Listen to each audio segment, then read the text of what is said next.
Estamos no ar, ao vivo, para quem está assistindo na internet. Então, desejando aí boa noite para o nosso público virtual e para quem está aqui presencial na FIA. Marcos Machado, com você. Pronto. Boa noite a todos, boa noite aos que estão presentes aqui, assistindo ao quarto dia da nossa terceira jornada de marketing, do Lab Marketing. É um prazer estar com todos aqui. Boa noite a todos que estão em casa, ou em algum lugar, no trabalho, assistindo um pouquinho do nosso evento. Qual que é a ideia da jornada? A ideia da jornada é compartilhar com os nossos alunos, com a comunidade da FIA, a comunidade em geral de São Paulo, do Brasil, do mundo, onde as pessoas estejam, um pouquinho de discussão, um pouquinho de conversa sobre práticas atuais de marketing. Essa é a ideia da jornada. Muito bem, e o que nós temos hoje aqui? Nós temos hoje duas etapas aqui no nosso quarto dia. Na primeira etapa, eu, Andrés e a Kavita vamos nos dividir aqui para apresentar os resultados de uma pesquisa que nós intitulamos O Futuro do Marketing, que com uma base bastante legal, além de grande no sentido de quantidade, boa no sentido de qualidade, com pessoas com muito conhecimento e senso crítico com relação ao que vai acontecer com o marketing nos próximos anos. E nós vamos compartilhar o resultado de algumas questões principais com vocês. Depois nós vamos também gerar um relatório que vai ser compartilhado com toda a comunidade que nos segue, Lab Marketing e FIA, mas os principais resultados nós vamos apresentar já para vocês. E na segunda parte da noite, nós vamos ter o Andrés e a Marcela falando um pouquinho de estratégias digitais e monetização para públicos, o case para publishers, o case Estadão. Então, um pouco do que nós programamos para vocês na noite de hoje, tá? E, finalmente, a gente vai para aquelas pessoas que nos acompanharam nesses 4 dias, que têm participado do evento, têm assistido, com base nas informações do YouTube, nós vamos sortear algumas bolsas para os nossos cursos, bolsas integrais e parciais para alguns cursos ao longo da semana que vem. Então, acompanhem e nos sigam nas nossas redes, que nós vamos dar o resultado por lá.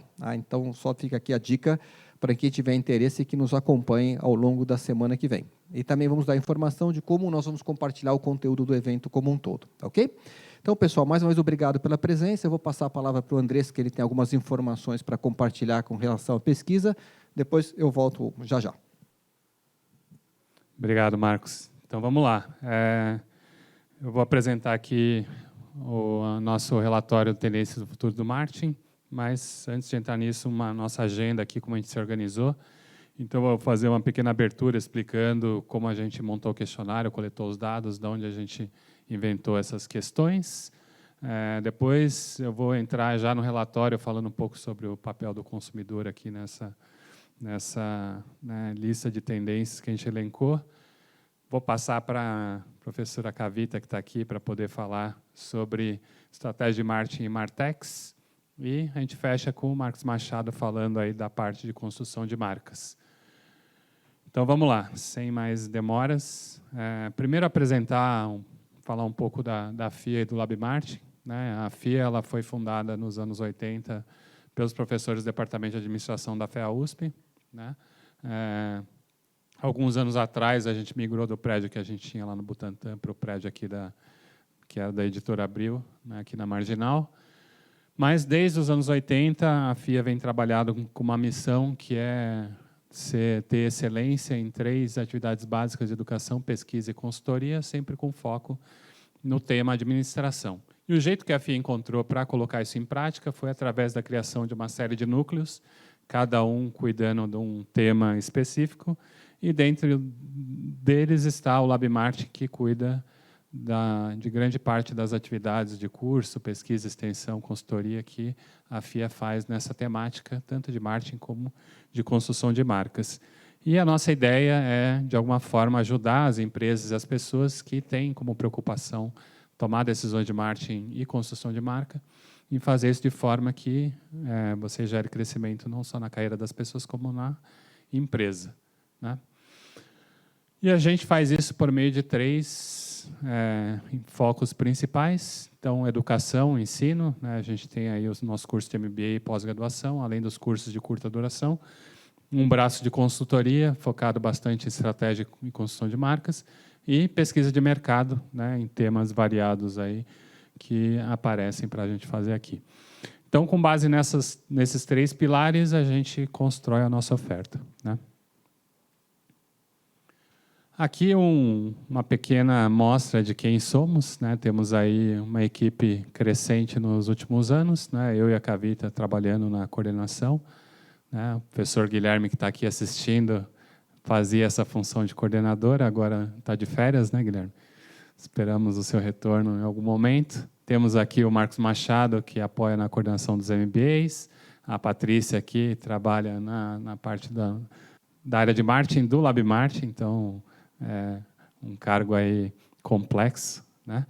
Temos aí a Joana Maristela, nossas colaboradoras que apoiam aí nos cursos, nossas estagiárias, a Luísa e a Mari, a Liz e o Anderson, monitores da pós, e o que ajuda no FII Online. Então, essa equipe aí que está no dia a dia, tocando aqui o LabMarketing, né?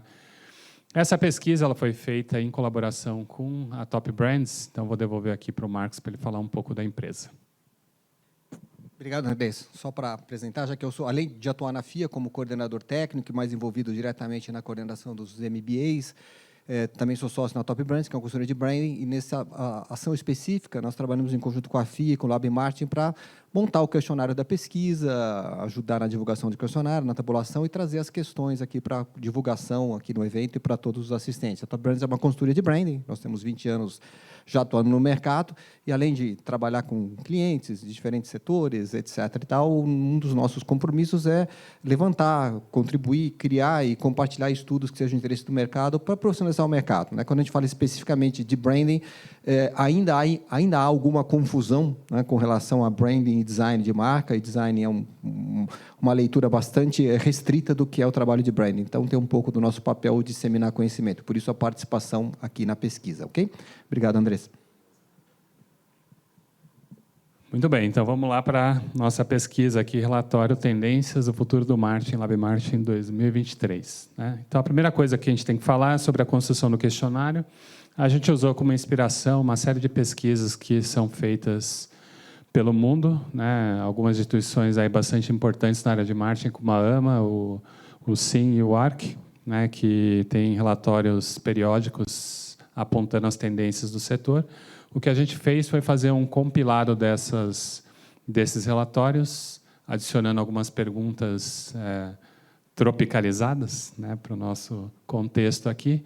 E, com base nisso, a gente montou um questionário. Esse questionário, a gente trabalhou a coleta de dados focando 3 caminhos principais, né? Então, os contatos que a gente tem lá na FEA-USP, a nossa base de contatos aqui da FIA do LabMarketing tem mais de 10 mil leads, né? E os clientes, ex-clientes da Top Brands. Então, a partir desses 3 caminhos, a gente fez a coleta, né, usando aí o SurveyMonkey e o RD Station. Então, o resultado disso é que a gente conseguiu aí 585 respondentes, né? Esses respondentes estão distribuídos dessa forma, então segue aí uma pirâmide, né? 4% CEOs de empresas, 12% diretores, 19% gerentes, 19% coordenadores ou consultores, assistentes analistas, 17% empreendedores e 13% outros. Então, a gente entendeu que quando a gente chegou nesse número aqui, né, a gente foi acompanhando o número de respostas, quando a gente chegou nesse número, com essa distribuição de cargos, a gente entendeu que a gente tinha uma base de dados que poderia dar um panorama bastante interessante do que está acontecendo no mercado, né?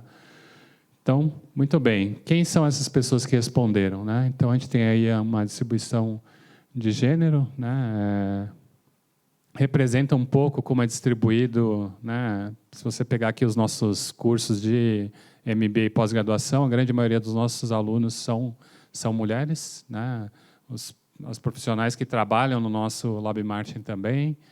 Acho que até aqui na FIA, né, o pessoal do marketing, a maioria são mulheres, então é uma profissão que, de certa forma, tem uma preponderância das mulheres trabalhando nesse setor.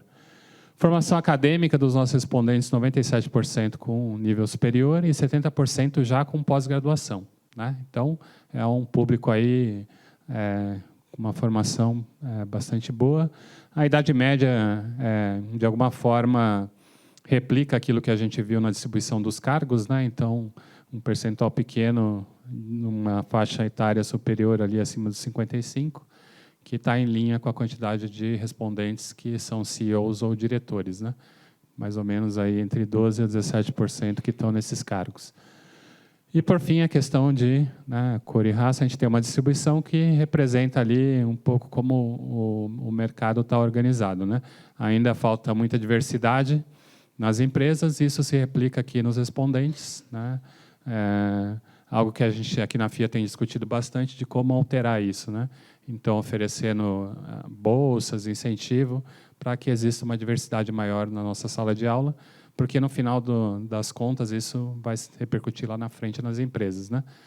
Então a gente está trabalhando nessa ponta. É algo que a gente faz não só aqui na FIA, mas na FEA também, na Universidade de São Paulo, né? Com 50% das vagas já direcionadas para cotas de escola pública e público PPI, né?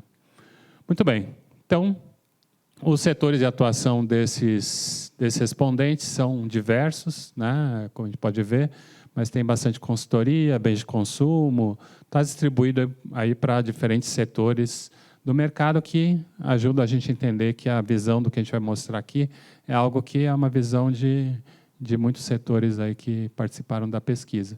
Com relação à quantidade de funcionários da empresa, a mesma coisa, né? A gente tem uma concentração em empresas acima de 1.000 funcionários, né? Então, muito em linha com o perfil das pessoas com quem a gente tem um contato aqui por conta da FIA, que são executivos que trabalham em grandes empresas, né, empresas de consultoria, bens de consumo. Então, aqui está em linha com um pouco com o público que tem muito contato aqui com o nosso entorno, não só da FIA, como da USP também, né?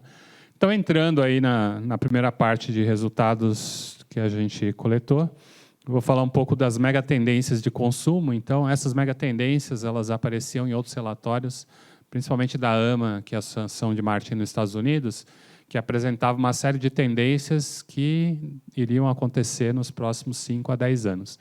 Então, o que a gente fez foi transportar essas tendências para o nosso questionário e pedir o nível de concordância dos respondentes com cada uma delas. Então, o número que você vê aqui é o percentual de pessoas da amostra que concordou com essas afirmações. E a gente agrupou as 9 megatendências que estavam previstas em 3 grupos. Então, o primeiro grupo aqui é uma visão de que a vida dos consumidores e a nossa vida, né, ela vai migrar para o virtual. Então, tanto o trabalho quanto a socialização e a vida de forma geral, ela vai migrar para o mundo virtual. Então, existe uma certeza entre as pessoas que estão respondendo os questionários e, né, trabalhando nas empresas de que isso vai acontecer. A gente tem enfrentado isso muito aqui não só aqui na FIA, como na universidade também, de uma vontade das pessoas de assistir aula à distância, né, de ter essa facilidade de poder estar em qualquer lugar e participar de algum evento, aula, etc., né? Então, é uma tendência que a gente está trabalhando para ver como acomoda ela dentro daquilo que a gente quer fazer, né? Que é uma educação de qualidade, ter contato com as pessoas. Então, é um dilema aí que existe. O segundo cluster aí que a gente montou com as megatendências fala de ceticismo e superficialidade. Então, existe uma visão do mercado de que os consumidores eles vão ser cada vez mais céticos com relação à propaganda. Então, eles não... né, uma visão aí de que as pessoas não vão acreditar mais naquilo que é dito, né? E vocês, conforme a gente vai ir falando dos resultados da pesquisa, vocês vão perceber que essa rejeição à propaganda faz com que algumas outras coisas surjam como muito importantes, como, por exemplo, os influenciadores, né? Então, metade dos respondentes acham que as pessoas estão perdendo a confiança nas empresas e nas marcas, né? E existe uma tendência aí das pessoas de consumirem conteúdo de forma rápida, e isso acaba fazendo com que a informação seja superficial. Então, o que você tem é um cenário em que as pessoas duvidam do que estão vendo, mas, ao mesmo tempo, dedicam pouco tempo para realmente se aprofundar naquele assunto. Então, você vive um dilema que você precisa transportar a informação para o seu consumidor de forma rápida e fazer isso de algum jeito que transmita a confiança, né? Então, é um cenário complexo que se apresenta. O terceira, né, cluster de megatendências já traz algum sinal de como resolver isso, né? Então, aqui existe uma percepção de que a propaganda ela vai conseguir ser mais personalizada em função da tecnologia. Os influenciadores vão ter um papel muito forte e as marcas vão ter que trabalhar com um propósito como pano de fundo, né? Então, o que significa isso? Significa que, de alguma forma, para você construir uma conexão com os seus clientes consumidores e quebrar essa barreira de desconfiança e ceticismo, o que você precisa aqui é ter, de alguma forma, uma comunicação que traga para ele esse sentimento de que é personalizado, né? Influenciadores têm um papel grande aí, e que a empresa está focada em algo positivo, não só para a própria empresa, mas também para a sociedade como um todo, né? Então, o propósito começa a aparecer como algo muito central, e isso vai aparecer ao longo da nossa apresentação em outros momentos, em outras perguntas que a gente fez, que mostram que a questão do propósito vem aí com força, né? Muito bem. Outra coisa que a gente fez no nosso questionário, por a gente ter usado algumas questões que foram aplicadas em outros países, a gente tem a chance de fazer algumas comparações, que em alguns momentos aqui da nossa apresentação elas vão aparecer. Então, quando aparecer aqui Estados Unidos, Brasil e China, você vai perceber que os dados do Brasil são os dados que a gente coletou e os dados da China e dos Estados Unidos a gente tirou daquele relatório da AMA, né? Então, é legal explicar isso para você entender de onde veio os dados. A gente copiou as cores que o relatório americano usou, que colocou o vermelho para a China, o azul para os Estados Unidos, e escolhemos o verde para o Brasil, né? O que a gente enxerga aqui de grandes diferenças, né? Acho que é uma tendência, algo que o Brasil acho que está um pouco atrás dos outros países, né? A questão da compra online, né? Uso de aplicativos e QR Code ou dinheiro virtual. Acho que são os 3 pontos que aparecem aí o Brasil um pouco atrás, né? É interessante que aqui, encontro pessoal, 37% o Brasil está na frente dos outros, né? Então, a gente está, talvez, ainda num estágio anterior de desenvolvimento em relação a como os nossos consumidores imaginam que vão se conectar com as empresas, né? Então, existe aqui um espaço, né, para a gente correr atrás de algumas questões para ficar mais em linha com o que está acontecendo em outros países. Perguntado sobre o interesse dos consumidores, né, no futuro e tendências do que vai vir, a gente elencou aqui uma série de questões que têm aparecido na mídia, em relatórios de tendências, que estão sendo falados, né, em todos os momentos, para tentar entender como é que o mercado enxerga o interesse dos consumidores sobre isso, né? Aí começa a aparecer aquilo que a gente falou antes. Então, a questão dos influenciadores já aparece aqui como muito importante, tanto o micro, né, como os próprios influenciadores, porque eles são uma forma da empresa conversar com os consumidores desse jeito mais personalizado e mais próximo que as pessoas estão esperando, né? Existe um desejo aí também de você ter ações omnichannel, né? Esse é um dilema que a tecnologia trouxe, que é a percepção do consumidor de que ele pode resolver qualquer problema em qualquer ponto de contato que ele tenha com a empresa, né? Então, a tecnologia deveria propiciar isso. Não é realidade em muitos mercados, porque as empresas colocam barreiras, né? Então, às vezes, a desculpa é de que um varejista está conectado com um certo CNPJ, o outro é um terceirizado, ou uma empresa uma franquia. Então, tem uma questão jurídica no mercado que, às vezes, cria barreiras para um omnichannel de que o consumidor consegue resolver qualquer problema em qualquer lugar, né? Então, é difícil você explicar isso para o consumidor, né? Você falar que a loja que tem a mesma marca está na rua, no shopping, você não pode ir lá trocar o que você comprou online, é complexo. O consumidor não consegue entender isso, nunca vai entender isso, né? Não tem explicação que você dê que convença ele. Então, você tem que criar mecanismos para resolver isso. E acho que o uso da tecnologia entraria nisso, né? Então, a gente tem aí as principais tendências, né? É legal falar que esse relatório, a gente tem um resumo aqui, né, do que está acontecendo. A gente vai preparar um relatório com uma análise aprofundada de cada um desses itens, com mais detalhe do que foi feito, alguns cruzamentos adicionais. Aí vai ser bacana porque a gente vai olhar cada um desses itens, né, trazer uma reflexão maior sobre cada um deles, né? Aqui, como o tempo é escasso, vamos seguir aqui, né? Onde o consumidor vai realizar compras nos próximos 5 anos, né? Então, a tendência, né, o mercado enxerga aí que, em linha com o que a gente está falando de uma vida virtual, as pessoas vão fazer compra online, gastar dinheiro em tempo nessa vida virtual, em lugares que te tragam, né, as 3 coisas que as pessoas buscam: conexão, entretenimento e algum tipo de comunicação com os outros, né? Então, se você olhar aqui a lista, fica muito claro isso, principalmente pelas mídias sociais lá em cima, né?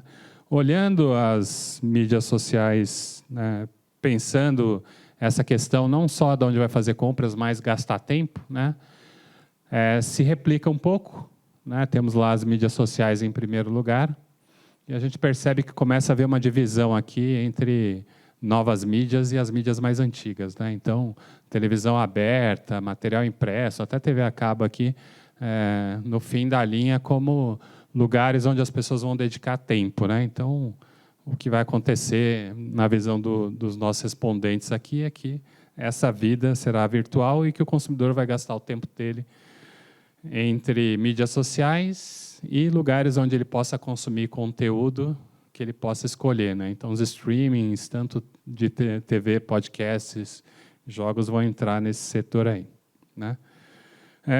Quando a gente olha as mídias sociais com um pouco mais de detalhe, né, entender cada uma delas, a gente colocou no questionário aquelas que estavam em voga no momento, como essa lista aqui ela muda muito ao longo do tempo. Então, o que a gente percebe aqui é que algumas mídias que são muito tradicionais no momento, como o Facebook, né, está aí com uma previsão de crescimento pequena para o futuro.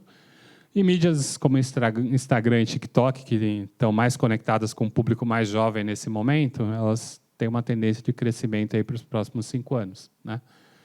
Então, acho que o Facebook ele está chegando aí talvez um momento de ter atingido assim uma grande parte do mercado que ele poderia, enquanto essas outras marcas estão ainda crescendo, né? É óbvio que com as compras que ocorrem nesse setor, na verdade, você está trabalhando com a mesma empresa. Mas ok, né? Então, essa parte aqui era o que eu queria compartilhar com vocês sobre o comportamento do consumidor.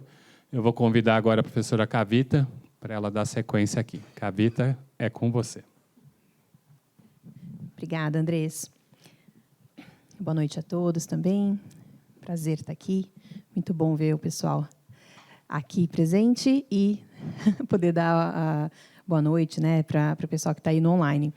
Bom, a gente viu aí que o Andrés apresentou a parte do consumidor, né? Então, qual que é a visão desses profissionais que responderam, né, participaram da pesquisa, com relação ao que eles acham, né, como que eles pensam que o consumidor vai se comportar, né, nos próximos 5 anos ou nesse período. Vamos ver um pouquinho aqui também como que isso impacta, né? Esse consumidor, então, está em transformação, né? E para as empresas, né? Então, o que as empresas pretendem fazer ou estão fazendo diante desse cenário de transformação do consumidor?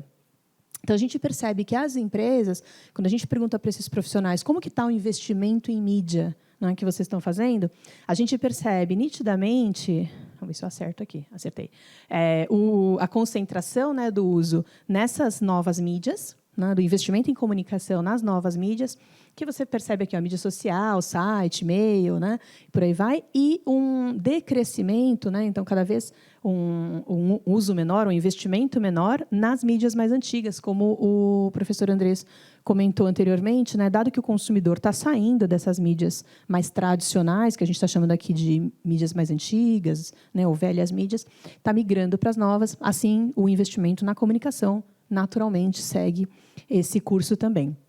O que impressiona um pouco aqui é que, apesar dos números do consumidor serem ainda menores, né, em termos de uso dessas plataformas, a gente vê que as organizações ainda, os profissionais de marketing em especial, né, que participaram aqui da pesquisa, ainda têm um percentual ali razoável, né, de investimento em comunicação nessas mídias ainda tradicionais. Mas vamos pegar das mídias sociais, né? Então, fazendo um recorte específico.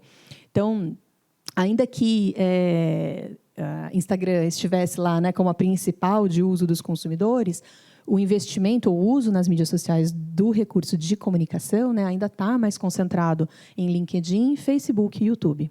Então, a gente ainda percebe que a resposta, né, dos profissionais de marketing ainda está concentrada, está indo para as mídias sociais, o que é interessante, porque está alinhado com o que os consumidores também estão fazendo de migração, de consumo de mídia, porém ainda está um pouquinho descolado, tem algumas estratégias aí por trás que a gente precisa compreender de como as organizações estão caminhando, né? E isso também tem a ver, a migração para as mídias sociais tem a ver muito com a inversão que a gente já vai vendo aí da pirâmide, né? Da população.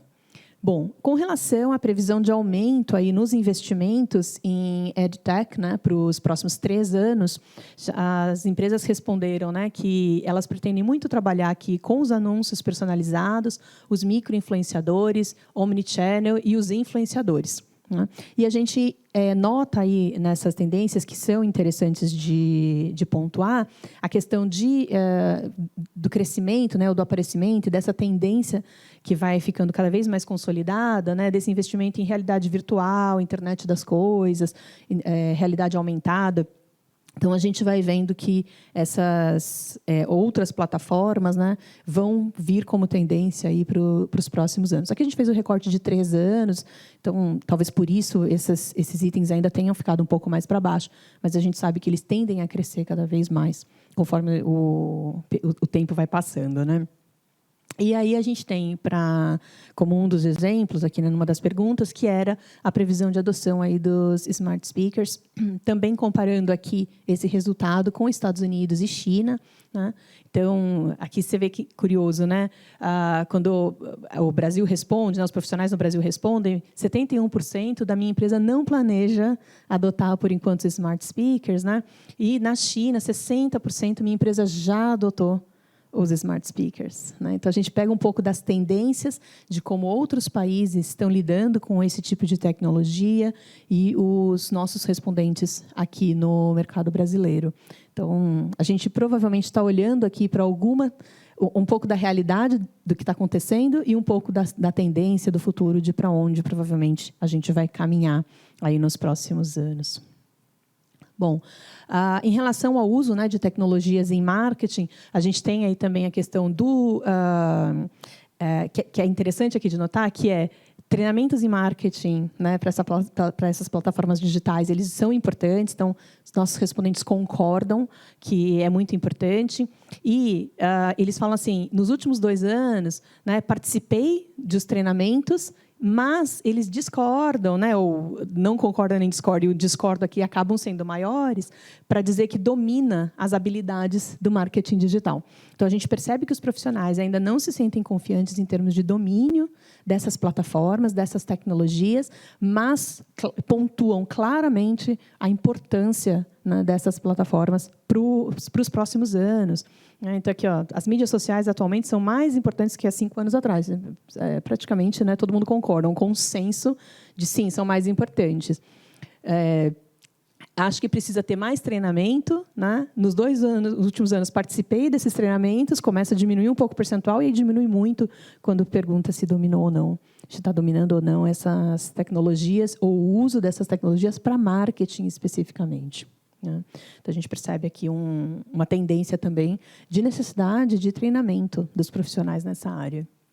Né? A gente perguntou também, né, sobre o impacto, né, dessas tecnologias para a vida dos consumidores, na experiência, do ponto de vista, né, do profissional, para a experiência dos consumidores.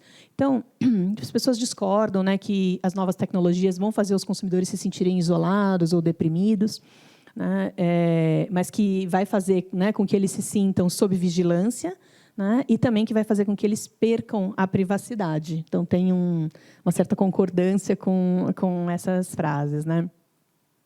Mas não que eles se sintam enganados. Né? Então, ou seja, os consumidores eles têm acesso a muitas informações. Então, não que eles vão se sentir enganados, mas, né, que eles vão se sentir talvez com menos privacidade e sendo mais vigiados aí pelas organizações. Então, a gente tem muito essa discussão, né? Hoje a gente anda com o chip, né? Brincava, será que a gente vai ter o chip implantado? Não, mas a gente faz questão de andar com ele o tempo todo, com uma série de aplicativos ligados, com uma série de monitoramento acontecendo para onde a gente vai, o que a gente compra, onde a gente navega. Então, tem uma série de cruzamentos de dados aí sendo feitos a respeito. E aí o impacto, né, na experiência dos consumidores. Então, é que tem uma série de frases de concordância, né, que são muito fortes em termos de que essas compras vão se tornar, né, cada vez mais fáceis, mais agradáveis, vão levar menos tempo, né, vai diminuir a necessidade do contato humano para essas compras, o que vai resultar numa melhora da vida dos consumidores. O que os profissionais concordam, mas é aquele 56%, que não é uma concordância tão alta ainda, é de que a internet das coisas vai melhorar os serviços públicos.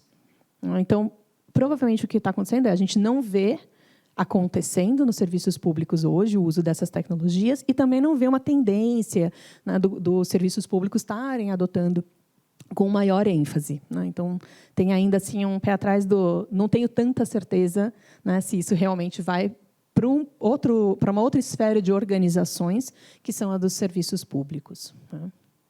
Então, isso aqui é um pouco da experiência aí das organizações e de tendências, né, do que elas pensam aí para os próximos anos. E agora eu vou convidar o professor Marcos Machado para falar um pouco aí da construção da marca, das marcas, né, dessas organizações. Obrigado, Kavita. Vou falar, então, um pouquinho de construção de marca, né, à luz das informações que o Andrés e a Kavita apresentaram. E, logo no comecinho, o Andrés falava um pouquinho de desconfiança das pessoas com relação às marcas, né? Desconfiança com relação à publicidade, com relação às marcas, mas, apesar disso, ninguém discute, ou a grande maioria dos nossos entrevistados concordam que a marca será e continuará sendo muito importante. Então, o que acontece? Se ela é importante, a desconfiança... o que está mudando? O que está mudando nós temos um consumidor, um cliente cada vez mais crítico, e nós temos um cenário diferente dentro do qual, né, sobre o qual a gente vai ter que trabalhar a construção de marca. Então, o que acontece é que as novas mídias, elas são muito mais importantes do que eram no passado e vão continuar se tornando mais importante. Ou seja, quem constrói marca vai ter que aprender, se não aprendeu ainda, correr atrás do prejuízo, a construir marca num cenário em que a tecnologia também é importante na comunicação, não só no relacionamento, na comunicação também das marcas com o seu público. Então, as novas mídias, elas estão substituindo cada vez mais rapidamente as mídias anteriores, as mais antigas, a velha mídia na construção de marcas, tá? Nós também fizemos uma pergunta, né, para os nossos respondentes com relação a que categorias estão sendo mais impactadas pelas mídias digitais e sociais na sua construção. A pergunta era feita de uma maneira em que os respondentes tinham que distribuir os pontos, de maneira que você não podia dizer que é fundamental e importante para todas as categorias. Então, era necessário que houvesse uma escolha, a nota máxima que uma categoria poderia atingir era 6, e aí nós percebemos que moda, vestuário, produtos de consumo, alimentos e bebidas, eles acabam saindo na frente de produtos como, né, um pouco mais racionais no seu processo de compra, como empresas B2B e automóveis. O que também vai em linha, interpretando um pouco a resposta com aquilo que as mídias sociais nos permitem, que é explorar mais a emoção, o relacionamento, oportunidades de consumo. Então, aquelas categorias ligadas com o estilo de vida, como obviamente é o caso de moda e vestuário, elas têm uma condição um pouco maior de aproveitar essa tendência no seu processo de construção de marca. Muito embora, mais uma vez, eu acho que a gente pode insistir que é algo que não se restringe a uma categoria ou outra. Até no B2B, as mídias sociais elas vêm ganhando importância, tá? Uma questão importante é a questão também do omnichannel, ou seja, né, quer dizer, entre concorda muito e concorda, nós temos aí 92%, a importância do marketing omnichannel e marketing online, ou seja, aquilo que nós falamos, quando eu comecei a trabalhar com marketing há 30 anos atrás, estudante, estagiário, o conceito de comunicação integrada já existia, né? Vamos integrar a comunicação da televisão, do jornal, etc. Enfim, sempre foi importante ter uma mensagem, na medida do possível, unificada com o consumidor final. Num cenário de mídia tão fragmentada, com tanta gente envolvida no processo de comunicação, essa necessidade é maior do que nunca, esse desafio é maior do que nunca. O que, obviamente, vai gerar um tremendo de uma um tremendo diferencial competitivo para quem souber fazer isso melhor e mais rápido. Quer dizer, a gente sempre falou da personalização, da personificação do produto, da comunicação. As mídias digitais e sociais, elas dão essa oportunidade para quem souber fazê-lo. E outra questão também que nós quisemos abordar durante a pesquisa foi a questão de aspectos funcionais e emocionais. Essa é uma questão que eu lembro, fui eu mesmo que insisti em colocarmos, porque ao longo dos anos, né, se a gente pegar um pouco o histórico da construção de marcas no mercado brasileiro, o que a gente tem? A gente tem um processo em que a grande maioria das marcas bem-sucedidas hoje, elas começaram a serem construídas baseadas principalmente nos atributos funcionais. Aqueles, vamos dizer, jovens maduros como eu, talvez devem lembrar de Omo, que falava de lavar branco, né? Volkswagen, que falava de resistência, durabilidade nos seus produtos, e as marcas, com o passar dos anos, elas foram acrescentando também a diferenciação emocional. Então, os bancos não falam só de segurança, falam também de aspectos emocionais, de propósito, etc. Então, o que nós quisemos mensurar com os nossos respondentes seria isso. Será que os benefícios emocionais estão tomando o lugar dos funcionais? A resposta é que não. As duas coisas são importantes. Ou seja, nós temos um desafio adicional, que é falar de emoção, nos conectarmos emocionalmente. As marcas têm que se conectar emocionalmente com seus consumidores, mas também tem que falar de funcionalidade. Ou seja, então o banco também tem que entregar o serviço, o banco não pode quebrar, né? O extrato tem que vir online ou físico, tem que vir com precisão na data adequada, mas você também tem que se conectar emocionalmente. Não, as duas coisas têm que ser feitas. Ou seja, os desafios são muitos, né? Tem mais esse desafio, né?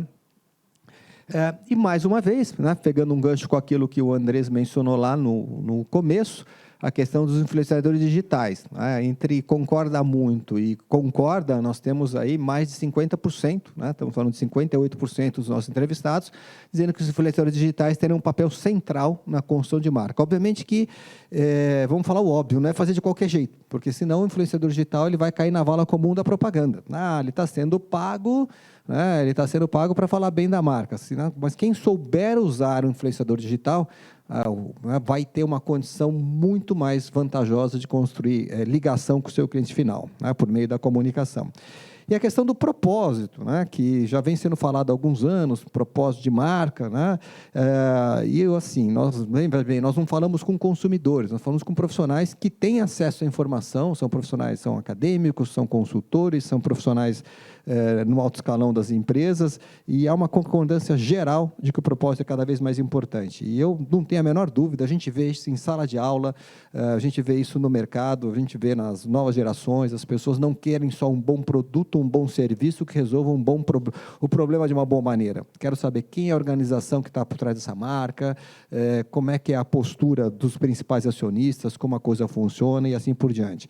Não é uma bobagem, isso de fato é relevante, e é relevante principalmente para as novas gerações. Essas aí estão conectadas com as mídias sociais e com as novas mídias, né? Então, isso é importante, tá? E a gente tem, né, o índice, né, o Purpose Power, né, esse é o índice de 2022, que mostra as marcas que têm uma melhor avaliação nessas questões de propósito, né? E tem uma frase aqui embaixo, né, que está aqui destaque em amarelo, que mostra que isso é importante, que é um gancho também que eu queria fazer, não só para os consumidores, mas também para os colaboradores, que é a atração dos talentos. Então, as empresas, na sua comunicação, começam a falar disso, é limpeza, mas é limpeza com propósito, né? Quer dizer, é automóvel, mas é automóvel preocupado com a sustentabilidade. A gente sabe, né, que assim como, né, ainda temos o greenwashing, né, tem o purpose washing, tem um pouco, né, nem toda empresa pratica exatamente o discurso que prega, mas, reitero, né, todos os sinais são de que esses aspectos são cada vez mais importantes para os consumidores, e quem não levar isso em consideração, em algum momento vai se desconectar com os consumidores, né? Então, os exemplos são muitos, né, de empresas que falam, né, de consumo, né, dos seus produtos alinhados a um propósito. Teve um slide que eu até esqueci de colocar aqui, né, que seria um bom exemplo, que eu até mandei para a Cavita, né, Cavita, aquele slide de Portugal, em que eu vi no metrô de Portugal uma propaganda para uma campanha estimulando as pessoas a consumirem ou não desperdiçarem alimentos. E me chamou a atenção, porque, obviamente, o idioma é o mesmo, né? E a chamada do outdoor era, né, se não comermos croquetes, estamos fritos. E, basicamente, o croquete é o que a gente muitas vezes faz para aproveitar a sobra de um alimento, né? E a campanha era assinada com apoio financeiro de várias empresas de alimentos, empresas de grande porte. O que no passado, há 30 anos atrás, as empresas talvez vissem como oportunidade de uma venda adicional, o desperdício vai gerar uma venda adicional, porque aquele consumidor que desperdiçou ontem vai ter que consumir amanhã. Hoje, as próprias empresas de alimentos elas estão aderindo a uma campanha que estimula o consumo consciente. Ou seja, então a gente está vendo uma mudança de comportamento acontecendo, né, em todas as pontas. Tá? E aí, né, chegando já um pouquinho próximo aqui do final, a questão do employer brand. A marca será relevante para a atração de talentos, né? Essa é a pergunta, e a gente tem uma concordância muito grande em relação aos profissionais. São profissionais que responderam à nossa pesquisa, que estão contratando, que administram times de marketing. Isso sim é importante. Nós vemos na sala de aula, os nossos cursos aqui são cursos lato sensu, de alunos que têm, na sua grande maioria, 28, 30 anos de idade, 35, em alguns cursos um pouco mais jovens, e a gente vê que essas pessoas elas vêm com uma postura diferente de pessoas da minha geração. Eu queria um emprego que me desse perspectiva de carreira. Primeiro o emprego, depois o emprego com perspectivas de crescimento. Hoje, de fato, as novas gerações buscam o emprego com perspectiva de crescimento de carreira, mas num lugar que se sintam à vontade, né, com o trabalho, com uma contribuição para a sociedade. Não é só o emprego, não é só o salário, isso é absolutamente verdade. Isso é confirmado, né, pela pesquisa que a FIA faz em parceria com o UOL, é confirmado por várias outras atividades, várias outras pesquisas, né, que trabalham com o tema. Né?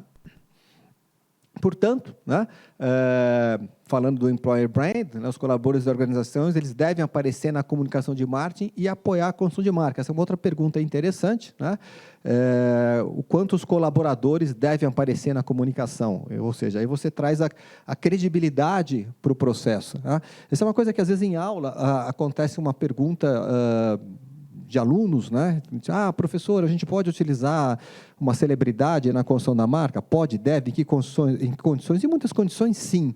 Principalmente quando você fala de produto. Agora, quando você começa a subir na escala da marca corporativa, aquela escala mais alinhada com os valores da organização, os colaboradores, o acionista, o fundador, eles têm uma credibilidade muito maior do que qualquer celebridade que você possa vir a contratar. Então, assim, nesse sentido, isso é cada vez mais importante. Tá? Então, os colaboradores também são a voz da marca. Né? Então, isso vale para todas as empresas. Então, esse é um outro ponto importante que a pesquisa nos trouxe. Né? E o impacto do Martech, a professora Kavita já falou um pouquinho disso, tá? Mas, enfim, né? A pergunta é se o Martech deixará a publicidade menos criativa, e a resposta é não, né? Quer dizer, no sentido de que a concordância chega aí só a 19%, quer dizer, então não estamos falando de colocar aí uma armadura, uma ferramenta que vai nos engessar. Isso é importante para quebrar a resistência de alguns profissionais de marketing que foram formados na época que os cursos de comunicação falavam só de teoria, de comunicação, de comportamento, e a tecnologia ficava um pouco ao largo. Ou seja, lidar com a tecnologia não é exatamente uma ferradura, não é uma armadura, mas é uma oportunidade para essa conexão mais próxima e até mais personalizada. Né? Portanto, a concordância é de que o Martech tornará mais fácil para as marcas compreenderem o consumidor, desde que você saiba utilizá-lo. E aí nós temos os cursos, né? Temos professores, temos, enfim, gente que nós estamos trazendo, por exemplo, aqui na FIA, nos nossos cursos, para tratar desse assunto de uma maneira a ajudar os profissionais a atuarem melhor nesse sentido. Tá? Basicamente, era isso que nós tínhamos para falar sobre a pesquisa. A pesquisa ela tem muito mais conteúdo que depois, no documento final, que será compartilhado com o mercado, com aqueles que nos seguem, a gente vai detalhar um pouquinho mais. Tá? Mas a gente queria abrir para perguntas, seja no chat, seja para aqueles que estão aqui presentes. Eu não sei, Paty, se você está conseguindo acompanhar no chat, se tem alguma coisa. Né? Enfim, se alguém tiver alguma pergunta aqui na plateia, eu estou à disposição. Se não, a gente vai seguir para a próxima. Vamos lá, então? Acho que parece que não há perguntas, então vamos emendar direto. Kavita, você vai chamar? Não, desculpe, não temos perguntas.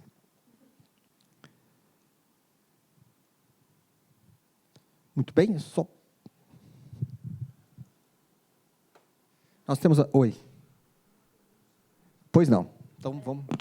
Melhor fazer no microfone, senão quem está online não... você já está. Então, eu vou fazer as vezes de quem está assistindo através da plataforma Zoom hoje a palestra.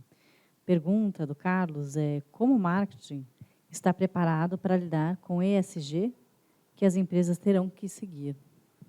Muito bem. Como o Márcio está preparado para lidar com o ESG? O ESG que as empresas terão que seguir.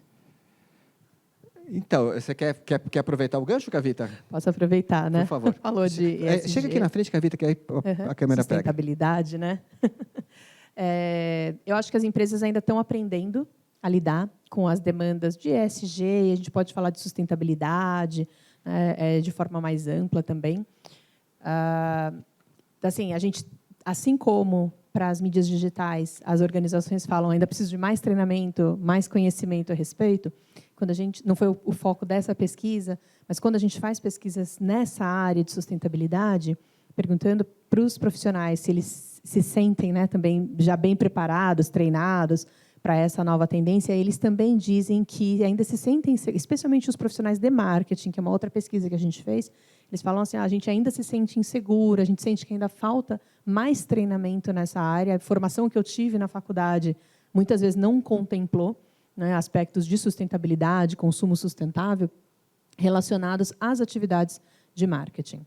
E aí a gente percebe as organizações e os profissionais querendo cada vez mais conhecimento nesse sentido. A gente conversou um pouco sobre isso, inclusive, na mesa redonda de ontem, com a Carolina, né?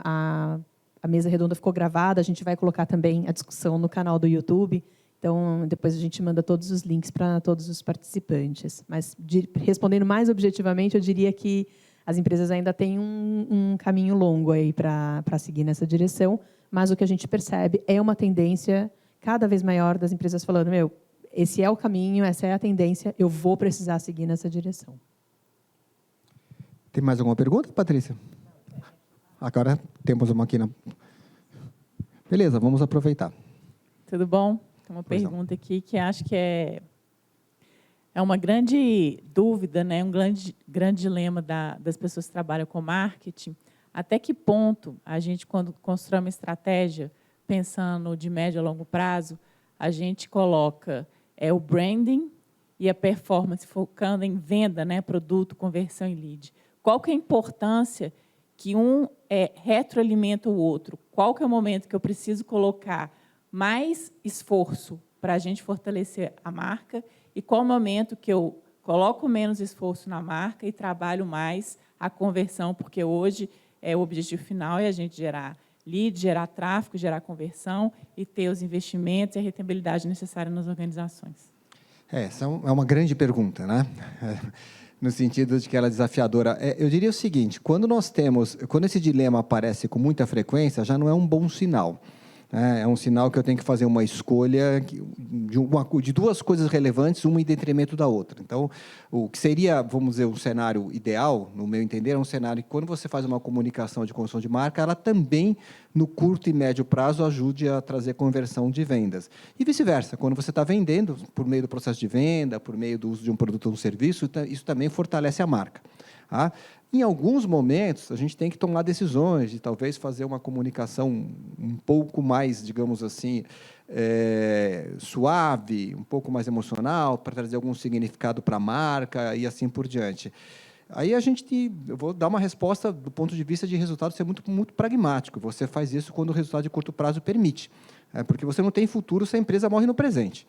Então, se eu tiver que gerar receita, abrindo mão disso no curto prazo para trazer cliente para dentro de casa, para depois trabalhar a construção de imagem, eu vou ter que fazer, né? Porque não existe futuro se a empresa morre hoje, né? Não existe daqui a 10 anos se ela morre amanhã.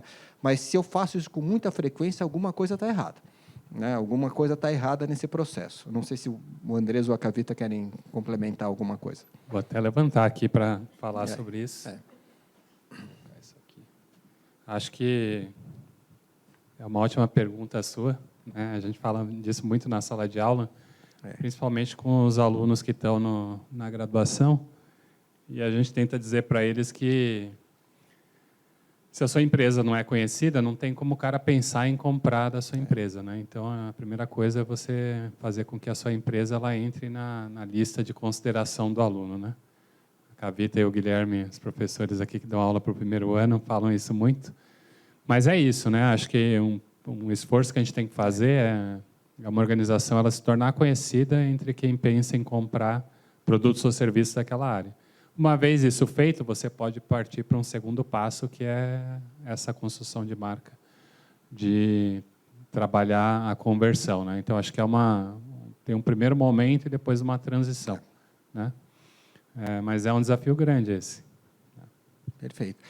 Tínhamos mais uma pergunta aqui, por favor.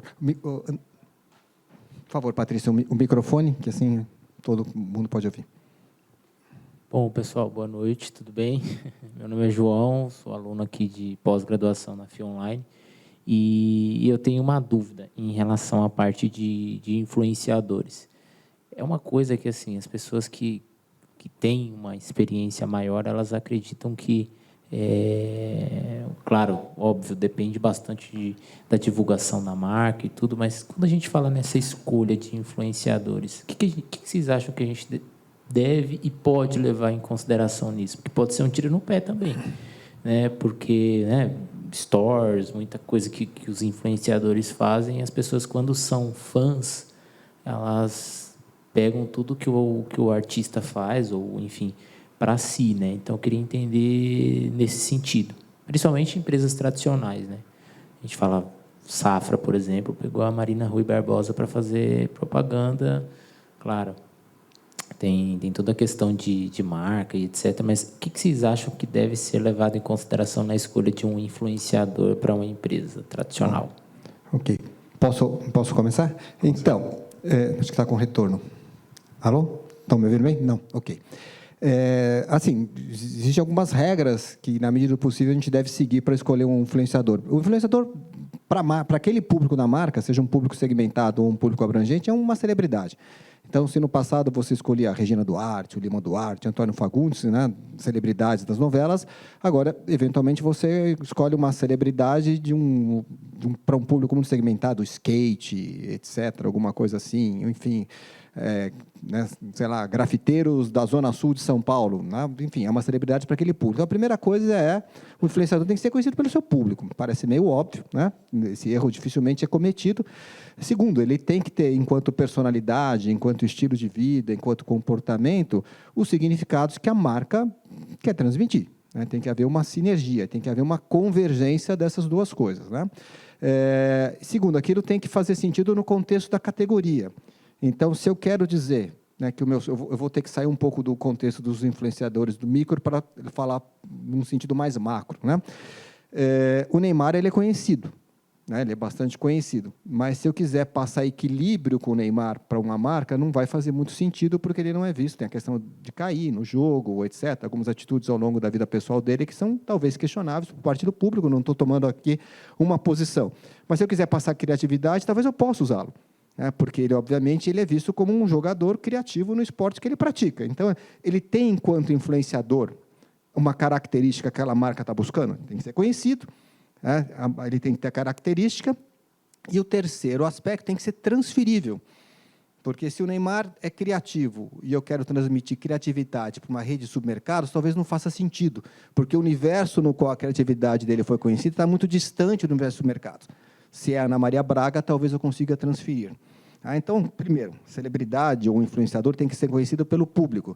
Segundo, ela tem que ter as características que a marca busca. Essas características têm que ser transferíveis. E a quarta, que é o erro mais comum que as marcas cometem. A marca tem que ser minimamente conhecida pelo seu público. Porque senão vira a marca do influenciador, vira a marca do Neymar, etc. Eu uso aquele influenciador para acelerar o processo. Ele não substitui a própria empresa ou a própria marca. É a marca do fulano, é a marca do Beltrano. Aí você fica completamente dependente do influenciador, micro ou macro. Qual que é a diferença do influenciador, seja ele micro ou macro? É a capacidade que eu tenho de segmentar esse processo de comunicação. Mas o conceito é o mesmo do passado.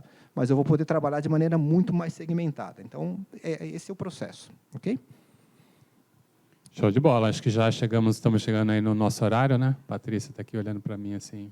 Ok. Vamos, então, migrar para a segunda parte da nossa agenda de hoje, né? Quem começa? É o Andrés e a Marcela, né? Vocês vão subir juntos? Então, por favor, sejam muito bem-vindos. A apresentação de vocês já está aqui. Beleza. Boa noite. Muito obrigado pelo convite. É um motivo de felicidade grande estar aqui por várias razões. Eu vou me permitir dar um toque pessoal aqui no início da conversa. Eu já falei muitas vezes nesse auditório quando ele pertencia a uma empresa de mídia. Eu era diretor superintendente da Abril e a gente assistiu algumas palestras, eu dei algumas palestras aqui. Então, isso, somado com o fato de que eu sou um uspiano de uma casa vizinha, eu sou da FFLESH, eu fiz graduação, mestrado e doutorado em filosofia, uma filosofia da comunicação no meu doutorado. Então, junta, tem uma conjunção, assim como teve agora Vênus e Júpiter, que me deixa muito feliz. E estar aqui com o pessoal do Estadão, com Marcela do Estadão, com colegas da empresa, com vocês da FIA, me deixa muito contente. Uma dessas palestras que eu fiz aqui na Abril terminava com um slide um pouco sombrio, porque meus 2 últimos anos de editora Abril foram dedicados à questão digital. Estou falando de 2005 e 2006. Eu fiz um estudo, passei um ano trabalhando nisso aí, visitando empresas de mídia como BBC, como New York Times, como empresas alemãs, empresas francesas e tal, conversando com muita gente, tentando entender quais seriam os caminhos para uma empresa de mídia tradicional nesse novo mundo que estava aparecendo. 2004, 2005 já era uma realidade, mas ainda a gente não sabia muito bem como, né? E o último slide, que tinha a pouco criativa imagem de um dinossauro, falava de um ecossistema que tinha mudado, que estava mudando, e onde era necessário se adaptar para sobreviver. Mas, eu falava nesse último slide, sobreviver não é garantia, mudar não é garantia que você vai sobreviver. E o final da história é triste, porque hoje não é mais Abril aqui, Abril não existe mais, existe de uma maneira muito... Mas é muito legal, tantos anos depois, estar com um, abre aspas, dinossauro, fecha aspas, que não somente sobreviveu, mas que vem inventando uma maneira diferente de lidar com os desafios do mundo da mídia.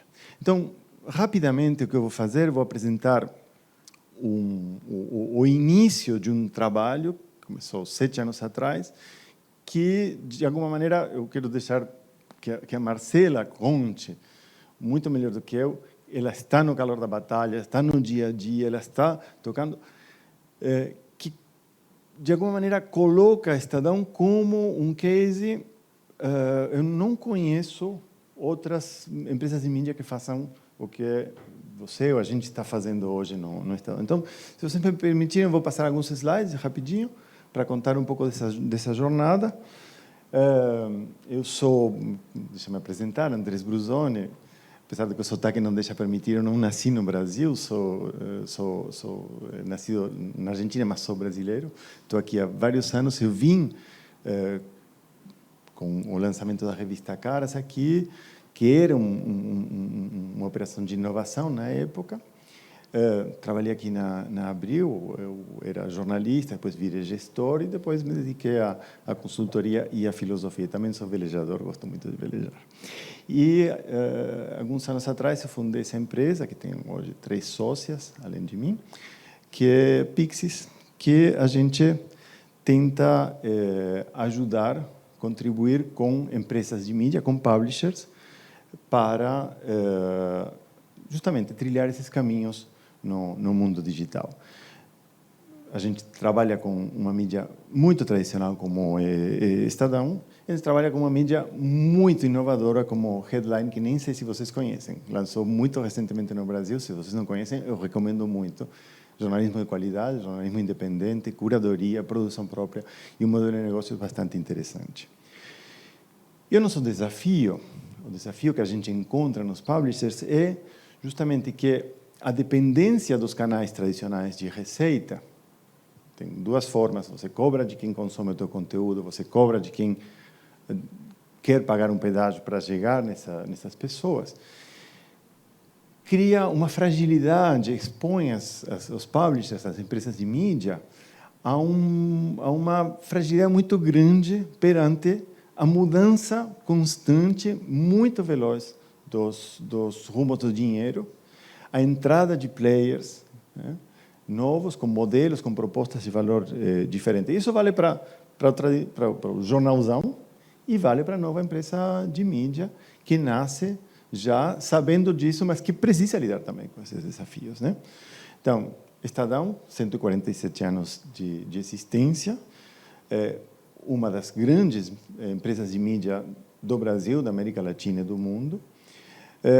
E Headline, essa empresa que eu digo, que eu recomendo com bastante entusiasmo pela sua qualidade e que eu acho que vai ser um case de sucesso no futuro próximo.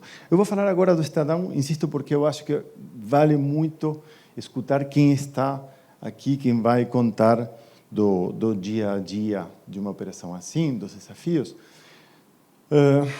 Nós, essencialmente, o que a gente faz é muito simples. Quando a gente chega num publisher, a gente busca entender quais são os assets. O que tem esse publisher que faz desse publisher uma operação única? O que ele tem de diferente de, por exemplo, uma agência de publicidade, de uma empresa que se dedica à produção de conteúdo somente, né? Normalmente é marca, é credibilidade, é a capacidade de produzir conteúdos relevantes, porque conteúdo qualquer chat GPT faz, mas fazer com relevância não é para todo mundo. Tem audiência qualificada normalmente e tem a possibilidade de chegar e de influenciar mercados, né? Então, o que a gente entende, o que a gente descobriu nesse trabalho, nessa jornada, foi que modelos de monetização que são nativos do mundo digital se encaixam muito bem, casam muito bem, né? Então, você pluga esses modelos de monetização que já existem, a gente não inventa nada, a gente combina coisas que existem e funciona muito bem. Por exemplo, a geração de leads. Estadão, até onde eu sei, é a única empresa de mídia que está gerando leads de maneira recorrente, ganhando muito dinheiro com isso. Não contem para outras empresas de mídia para não virem concorrer. E a gente faz isso, e isso é bem relevante. Você tem um desafio aí, e a gente estava conversando um pouco antes, das resistências culturais. Por que não deu certo o Abril? Pela resistência cultural. Tem culturas que são muito... Você não vira um transatlântico, que era uma metáfora que a gente usava junto com o dinossauro, não vira rápido. O iceberg está aí, está vendo ele, você bate, né? Então, existem, e tem bons motivos para existir. Então, o que a gente encontrou foi um modelo misto que funciona muito bem, onde você tem uma parte do know-how, uma parte da inteligência que precisa estar dentro da empresa e outra que está terceirizada numa parceria de sucesso. Isso garante a consistência, a solidez e a agilidade ao mesmo tempo, né? Isso criou cases, criou situações muito diferentes para clientes que... Foi engraçado, eu estava numa reunião no Bradesco, e a gente começou a contar para uma executiva do Bradesco as coisas que a gente fazia, e falou, nossa, imaginava, quando eu penso no jornal, no Estadão, imagino uma redação de senhores escrevendo máquina de escrever. As pessoas não sabem que isso existe, e essa é uma barreira, essa é uma dificuldade, né? Basicamente, o que a gente fez foi construir uma estratégia, implantar uma operação. Então, o que a gente faz nesse modelo misto é justamente trabalhar nessa articulação, e a Pixis é a empresa que trabalha nessa articulação entre uma estratégia e uma implementação. Não vou ler os slides, acho chato. E eu não vou ler o que você vai falar depois. Não, aqui tem a Marcela falando que agrega credibilidade, que conseguimos acompanhar ao longo da jornada do consumo o público, né? Que é um pouco o que você vai contar depois, né? Deu certo, A gente começou com o Jornal do Carro 7 anos atrás, acho que foi 7 anos atrás, isso. Deu certo. O Jornal do Carro cresceu a sua receita, era de R$1 milhão, esse ano vai ser 40, ou seja, em termos de dinheiro, deu bastante certo.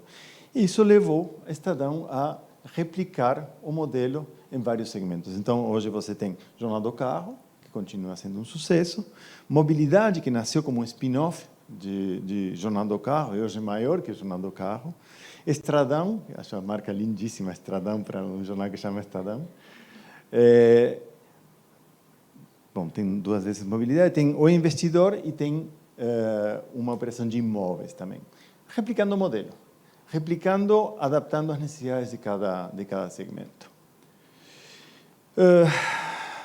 O que a gente está vendo é que esse é um caminho que faz bem aos publishers. E a gente está replicando isso aí.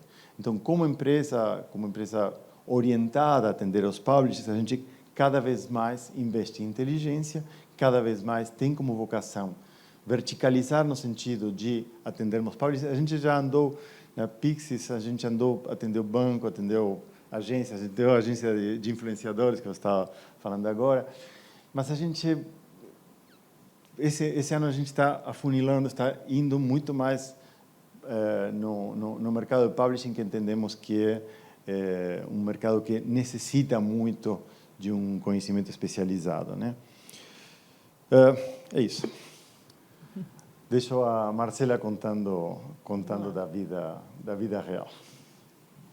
A vida como ela é, né? A vida como ela é. Qual que é para a direita aqui? É isso. Acho que precisa.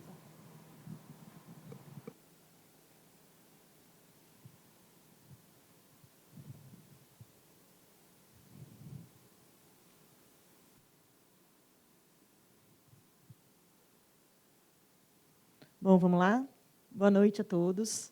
Prazer estar aqui. Obrigado pelo convite. É muito bom falar do que a gente ama fazer, né? Do que acaba se tornando a nossa vida, né? E a nossa rotina. E então eu vim aqui trazer um pouquinho para vocês, eu acho que um pouco do como, né? Do que o André estava conversando. Como que esses projetos realmente são trabalhados, e eu tentei trazer o marketing junto, né? Que eu acho que é o objetivo final. E a gente vai falar um pouquinho do conteúdo e resultado, né?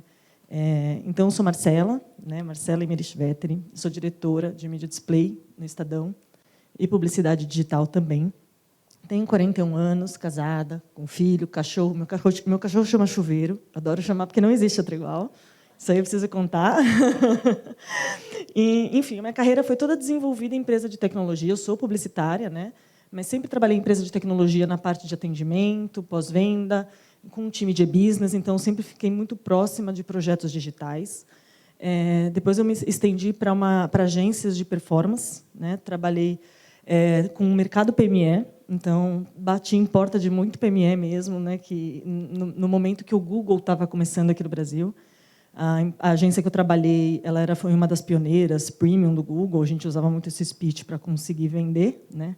Trabalhei na área comercial, mas como eu sou um pouco analítica, né? Gosto muito de análise de dados e fazer lógicas, então eu fui migrando mais para essa parte de pós-venda, atendimento e gerando insights mesmo para trazer ideias e tentar melhorar produto, né?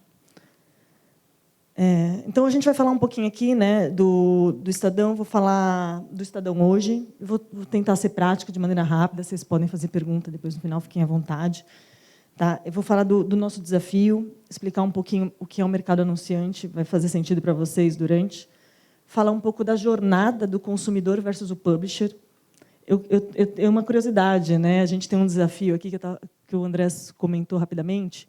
Eu não sei hoje, o mercado não vê o Estadão como digital.